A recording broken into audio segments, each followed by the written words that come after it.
Салом аз Тоҷикистон. Салом аз Олмон. Мактаби ман дар Олмон. Ҳамадан ассалому алайкум дӯстони азиз. Ҳозир шуморо қатъи мегирам як рӯз мактаб. Шуморо нишон медиҳем ки мактаби мо дар Германия чӣ халияй. Имрӯз саҳар ман хестам соатҳои 6 рафтам ба метро. Ман дар шаҳри Мюнхен мехонам. И шаҳри мо центр.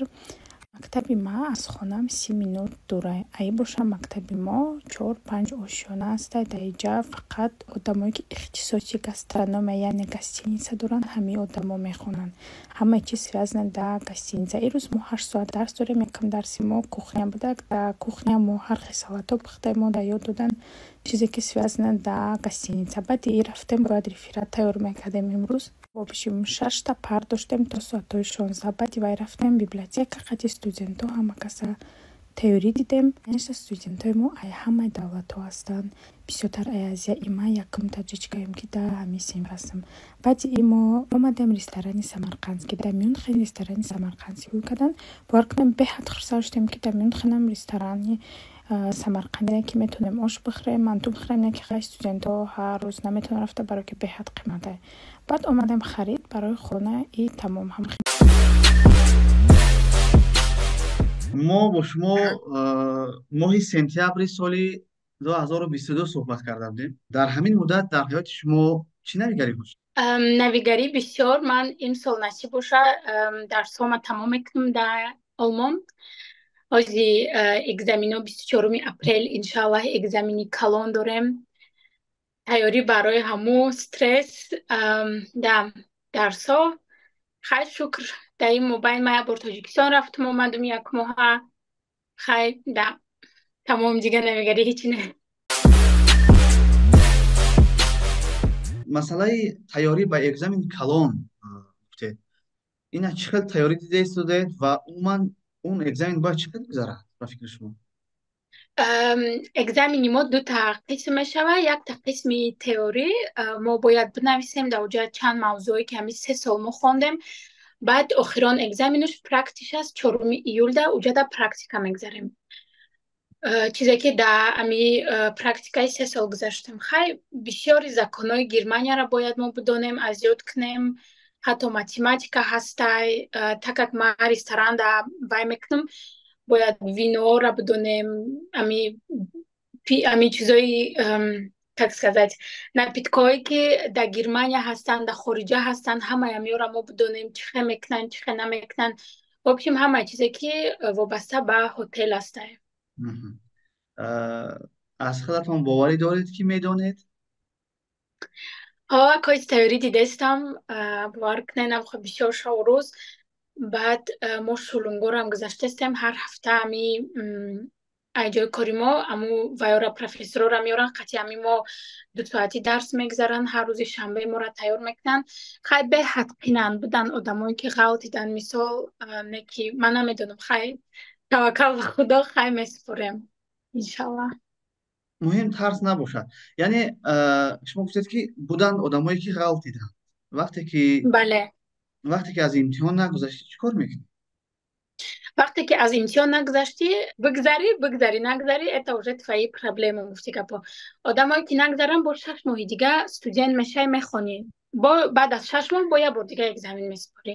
омодаед барои гузаштан нагузаштан? Яъне нақша доред ки агар гузаштам чӣ кор мекунам, нагузаштам чӣ кор мекунам? бале да. чӣ кор мекунед агар гузаштед? хай аки и чизои шахсии ма аст. не ки агар ман гузаштам, ман аллакай квартира кофтастам дар Олмон, хона кофтастам, барое ки ҳозир ман ба ойлики ки студент мегирам, ман худам напозволят кардан наметавонам дар Германия квартира снимать кардан. вақте ки ӯзе гузашти ойликтам боло мешава. иншаллоҳ агар ман гузаштам, якум ваима ки як хона биём барои худма. ягон кори нағзи дигар, ҷои кори нағз. ҳозир дар куҷо кор мекунед? ҳозир дар ҳотели 4 звезда, 4 ситорага дар Бавария, шаҳри Мюнхенда. аммо баъде ки тамом кардам, мехоҳам ки ягон ҳотели дига биём ё ки ягон офиста, ягон ҷои дига да кор кунам. маош мерасад ба зиндагӣ? шукр мераса. вазифаи шумо дар ҳотел аз чӣ иборат аст? ҳозир ман дар ресепшн кор мекунам. ами ресепшнда меҳмонора чекин чекаут кардан да мисол бо меҳмоно ами дар ресепшени ҳотел кор мекунам. мо медонем ки дар ресепшн вақте ки духтар кор мекунад баъзан меҳмоно ҳамаашон баъзан луқма мепартоянд гап мепартоянд унҷа чӣ хел аст? иҷада бовар кунед тамоман ихе нестай тамоман барое ки нигоҳ намекунанд? не иҷада бисёр уважать мекунанд бисёр вай гап мезананд. хай шукр ҳами 3 соли ки ман дар гостиница кор кардам ман ягон бор хеле қатъи рӯпарӯ нашудам. мисол ман тамоман страхам надорум ягон чӣ надорум барое ки ман медонам ки иҷада одамои хеле нестанд. шумо ҳозир хатмкунандаед? яъне мавқеатон фикррониятон аз оне ки мо чанд сол пеш суҳбат карда будем дигар фарқ дорад. ҳозир дар мактаб камтар хеле деловой шудагиед ё ин ки ҳозирам сартон хам мерид меед? не уже як деловой шудагиам. умуман ҳамин хел мешад онҷа дама ҳамин хел астанд? бале хай якум бор ака иҷада наметарсив аммо камтар чиқа бугум изо мекашӣ чимчиқа ҳисоб мекунӣ барое ки мисол ҷои бегона немцорам ҳастанд. ҳозир хати ҳамаи маълиморам зур шудагӣ мисол любое время мерем гап мезанем. хай зуран маълимошонам беҳад маълимои хубанд дастгирӣ мекунанд дар мактаб. талабомонам талабои хубанд барое ки ҳамашон немец нестанд бисёрш хориҷиҳо ҳастанд ки аз чанд давлатҳо омадагианд ранги мо мехонанд таҳсил мекунанд дар олмон. як видеои шуморо дидам дар инстаграм. шумо ҳамроҳатон подписчикотона дарс мебаред ку биед мегӯед рафтед дарс ҳамонҷа мегӯед ки ман вай мекунам мегӯед пеш аз дарс як сок ва як кофе мегирам ин 4 евро мешавад ва шумо ҳар сар ҳамин хел мегиред 4 еврои? хай уже омӯхта шудагем кофе мегирем. ҳозир дарсои ма мисол ҳозир ки ман тамомкунанда ҳастам тамом мекунам фақат рӯзои панҷшанбе дарс дорам дар як ҳафта як бор дарс дорам. 4 рӯз практика мегзарам як рӯз дарс мерам 2 рӯзи дига выходной дорам. хай агар ҳар панҷшанбе бигирем яъне ҳар рӯз нест охир дар як ҳафта 6 рӯз намегиред? не ман фикр кардам ин стипендия чанд миллион мегирифта бошанд ки ин хел мекунанд. не хай мисол 4 евро дар германия дар немисоран 4 сомони хидмат мешавад мисол дар ё қанестай. ҳозир вазъи стипендия чӣ хел аст? хай стипендия иҷа нестаю лекин ами вақте ки мо ҳами дарсомо практика мегзарем мо ҳам практика гузаштагимон хай сум мегирем. ҳар сол ойлик бисёр мешавад мисол якум курсида ту я ойлик дори дуюм курсида я ойлик мегири сеюм курсида я ойлик мегири мисол. ҳозир ҳамин сеюм курси чӣ қадар аст? хай 900 950 инак 1000 евро. 1000 евро барои духтаре ки яъне мисли шумо мегардад яъне дигар давлатҳо меравад кофеву сок мехӯрад мерасад? да мерасад. аз саёҳатотон бигӯед. ба наздики шумо Португалия рафта будед? бале. чӣ хел гузашт? чанд рӯза буд он сафар? зур мо хати дугонаам рафта будем 4 каса 4 духтари тоҷик. дугонаамам дар олмон таҳсил мекунанд. мо барои 5-6 рӯза рафта будем дар оҷа истода будем шаҳри лиссабон будем баъд аз ӯ бо як рӯза шаҳри порто рафтем беҳад хуб гузашт. ҳаво камтар хуб набуд аммо беҳтарин. шумо китобхонаҳо рафтед, осурхона рафтед, бозор рафтед, ресторан рафтед. умуман ҳамин саёҳати 5-6 рӯза чӣ қадар пул сарф шуд? барои билет мо 300 евро додем ай Мюнхен. 300 евро туда обратно бо ма уҷода квартира снимать кардем. Квартираи духонага мо ҳотелда наистодем. барои квартира барои ҳами 5 рӯз мо аз ҳар як одам 150 еврои бигем дар ҳами 5 рӯз 150 евро за человека. ҳами 540 евро шуда каму хонамон 5 рӯза. хай Португалия назар ба Олмон хеле арзонтарай. например, метрошон 2,5 евро, завтракошон, кафеошон мерай, там завтрак, кофе, ҳамаш общий 10 евро мешава. Хеле нарх дад. Да Германия вообще наметони завтракни ёки раҳпулӣ кунӣ. Португалия назар ба Олмон хеле арзонтара, барои ки оили килорам кам буд. Мо ҳамҷо я занака пурсидем, мега ки мо 800,000 евро мегирем, ки и барои Европа беҳад камай. вазъи бозор чӣ хел аст? хӯроки тоҷикӣ мепазед ё ин ки як ду бор пазидед барои видео? Не, намепазам.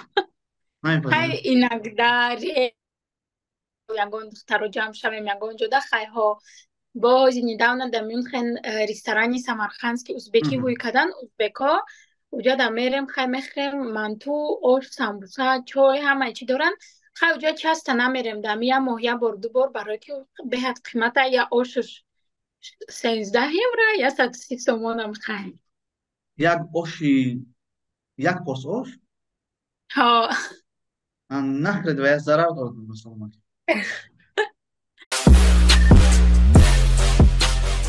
дар мавриди тоҷикистон баргаштанатон чӣ фикр доред? Яъне шумо тамом кардед, ба фикрам омаданӣ нестед ҳол? не, ҳоли ман омаданӣ нестам, аммо дар олмонам намехоҳам ки барои як умр зиндагӣ кунам. як рӯз на як рӯз бармегардам иншоллоҳ. ватан бо дигар қадар ҷое ки мегардӣ бо мисли ватани худна. рӯзоиш мешавад ки мегӯем тоҷикистон бирем лутфи. лекин ози агар ман тамом кардам, мехоҳам ки қадар азоб кашидем, хондем, дипломи иҷара гирифтем, камтар барои худмон кор кунем я чӣ кунем. баъд мумкин дар оянда ягон сол баъд то баргардем ватанда. яъне ҳозир баъди хатм шумо ҷойи корро иваз мекунед, тамом хел меистед? бале, ҷойи корро мехоҳам иваз кардан ва хона ёфтан дар олмон, камтар кор кардан, баъд мебинем чӣ мешавад. ҳозир хобгоҳ бале. ягон мушкил надорад масъалаи хобгоҳ? не, мо қатъи 4 духтарем. якта дугонаи худам недавно ҳамин як моҳ пеш сар кардак. тамҷа меса ду духтари тоҷик ва ду духтари аз Грузия ҳастанд. ягон мушкилӣ нест. яъне як ҳамхонаи шумо тоҷик аст? бале, не ки ҳамаи мо комнатаҳои отдельнаи худмонам дорем. дар як хона ду каса нестем. мисол вай комнатаи худша дорам, ман ай худман дорам. лекин хел бар ба бар зиндагӣ мекунем. муносибат бо дигар тоҷикон чӣ хел аст? яъне бо ҳамон ҳамхонатон ё бо тоҷикон ҳастанд охир дар Мюнхен? муносибат нағз ҳастанд духтарои тоҷикӣ ки мо қатъи ба ё гап мезанем, муносибат мекунем, лекин бисёр рафтомад намекунем охирон вақта. ин чӣ сабаб дорад? хай намедонам. намехоҳам ягон чӣ гуфтан ки оли нигоҳ мекунан, беҳушам хейт мекунан, сайти мара болира нигоҳ мекунан, ягон чиз дига мегам, поэтому яъне хочу комментировать. не ки хай аввал будан муносибат бисёр будан, бисёр рафтомад мекардем, мегуфтем ки хай ҳамватананд, ай ватан дуре, мисол якдигара ҷада поддерживать кунем. а ҳози не. амият дугона дорум. тамом мисол яду шиносои дигар духтарои тоҷики хубам ҳастанд ки мисол қатишон гап мезанем, рафтомад доранд. тамом айхе дугона бозӣ хе намекунем. вақте ки шумо тасмим гирифтед ки бояд дар хориҷи кишвар таҳсил кунед, волидонатон 100% розӣ набуданд? не. ҳозир чӣ хел аст ин розигишон? фикрашон чӣ хел аст? ҳоҷ меган на ё дигар Не. ҳамун ҷо соза. яъне қабул кардан, таъм додан ба ин тақдир? бале. аз аввал падарам розӣ набудан, не ки ҳозир қатъи падарам гап мезанад, мега дарсота бихон, ҳамунҷа вайк мега молодец, как бы чӣ шуд. ҳозир додарам немецкиша хондаста, ният дорум ки баъд аз ки экзаменом тамом шава, як кор кунам додарам пеши худам биёрам, бародарма. масъалаи инстаграм. дар инстаграм шумо хеле фаъолед ва сторисҳои шуморо мо мебинем, наворҳоатонро мебинем, бисёр хуб. дар инстаграм ҳозир шумо реклама мегиред ё ин ки ҳоло не? бале, ҳозиро ака сар кардам реклама гирифтана, не ки ҳар аккаунтҳоро намегирем. мисол аккаунтҳое ки полезни бошанд, аудиторияи ман дар кор бошанд, мисол менависанд. аккаунтҳое ки мисол дар корӣ нестанд ман намегирем, мисол барое ки ман дар главный сумшам дар кор нестам. не ки хай ин сол гирифтам ҳамин моҳ где-то من $200 از اینستاگرام خودم کار کردم. یک تا معلمه زبان انگلیسی در ای روسیه ای ما реклама خرید در ریلز در پوبلیکاسیا €100 да من در رویکت 2 هفته اینا ما ролик снимать کردم در اینستاگرام خودم پرداختم. خیلی کم کم حضور سر کردیم реклама گیره. چند هزار подписчик دارید شما؟ 32,000. اینو همش حقیقی نه که به هر واسطه؟ конечно не. ما 10,000 подписчик اول داشتم. 2 سال هم خیلی ایستادگی بود. بعد ما همین سال уже سر کردم اکتیو نویسید свой اینستاگرام. وقتی که ما می رولیکای تاجیکی کردم که دیدم аудитория دامه فورما یا بار تاجیکی کردم просто ради проба پرداختم. اول ادامه کردم میترسم نمیکردم تاجیکی فقط на русском میکردم. تاجیکی کردم که роликم где-то 100,000 200,000 просмотр گرفت. بسیار آدم اومد подписаться کردن. اخباتا خیلی بعد دیگه هم خیلی تاجیکی کردم پرداختن گرفتم. هر روز آدما подписаться میکنن. благодаря می ریلز ها مثال نقل میکنم اینجا میره میکنم. همین 3-4 ماه где-то 10,000 подписчик اومده که همش ای ریلز ها مثلا من تاجیکی کردم پرداختم. і всем стало интересно مثال همه роликом 50-100,000 просмотр میگیرن. Мы таджички в Германии, и, конечно же, мы будем учить иностранцев говорить таджикистом бапеш. Мы таджички в Германии, и, конечно же, наши мамы будут нам искать жениха, находясь в Таджикистане, и при этом присылать нам фотографии парней, которые живут в Германии. Мы таджички в Германии, и, конечно же, мы всегда жалуемся на Германию и Ауслендерберде, но при этом продолжаем жить тут. Мы таджички в Германии, и, конечно же, мы будем работать изо всех сил, чтобы полететь в наш отпуск в Таджикистан. Мы таджички в Германии, и, конечно же, мы всегда будем готовить курутоп и плов, который никогда в Таджикистане мы не готовили. В Германии. И каждый раз, когда приедем в Таджикистан и будем ходить по дорогим местам, переводим сумму на евро и будем считать, что очень мало потратили. Мы таджички в Германии. И, конечно же, каждый раз, когда мы будем готовить свою национальную еду, и оно получается невкусным, и скажем, Таджикистан да дигабыт продуктов. Мы таджички в Германии. И, конечно же, всегда привозим с собой курут и арсикол. بسیار فعال شدن در اینستاگرام، یعنی وقتتون رو بسیارتر صرف کردن، ستوریز کردن، ویدیو کردن، مونتاژ کردن. این به درس حالا نمیرسونه؟ میرسونه. خیلی کوشش میکنیم. خیلی درس میریم، کار میریم. بعد روزایی که مثلا شب میبیم خونه، مثلا بیوشم دامو تلفن تا میگیری یا 2 ساعت در اینترنت میشینی لیستایت میکنی تماشا میکنی. بعد همون چند خیلی просто я видео میکنم میپرتم. مثلا نکیوزی последнее время پشت экзамену اینستاگرام بسیار وقت منو گرفته است. میخوام که 1-2 هفته اینا پاوزا کنم و دلیت نمیدونم. خیلی که وقت من بسیار گرفته است اینستاگرام. هموطنان شما، کشور شما، پدر و مادر شما که در بر ما هستن، از شما چی انتظار شویم؟ یعنی شما روز برمیگردید برای وطن خدمت میکنید، برای که ما مهمانخانه‌های بسیار فسان ساخته است. بله انشالله ما میبیم برای که ما باور کنیم ما وطنی خدمت به حد دوست میدارم. ما امی تل اینستاگرامی ما همیه که ما در مردمای خارجی در همه نشان بدیم که مثال دختران تاجیک میتونن در دیگه دولتا بخونن، رزیوات کنن، پوتشریستویت کنن. برای دیگه دخترانی تاجیکی که در گرمانیا هستن از خودشون باوری ندارن. ما هوا در میخوام نشان دیم که همه ما میتونیم. ما تونستم شما را میتونین اگر خواهین که داخل شوین، کار کنین، رزیوات کنین، پوتشریستویت کنین، همه میتونم. من تونستم شما را میتونم. امید میبندیم که شما اگزمین هایی که ماهی امین اپریل و ماهی ایول داره با سر بلند سپاره، برای که ما از شما باوری داریم. ما رحمت از شما بسیار باوری داریم و حتما یک جای کاری با مناسب تر بیابید. اول اجاره بیابید، یگان خونه که خوبتر باشد اجاره بیابید، کاری خوبتر بیابید، کار کنید و حتما بیاید که اینجا شما را انتظار. تمام. رحمت عزیزتون، تشکر زیاد.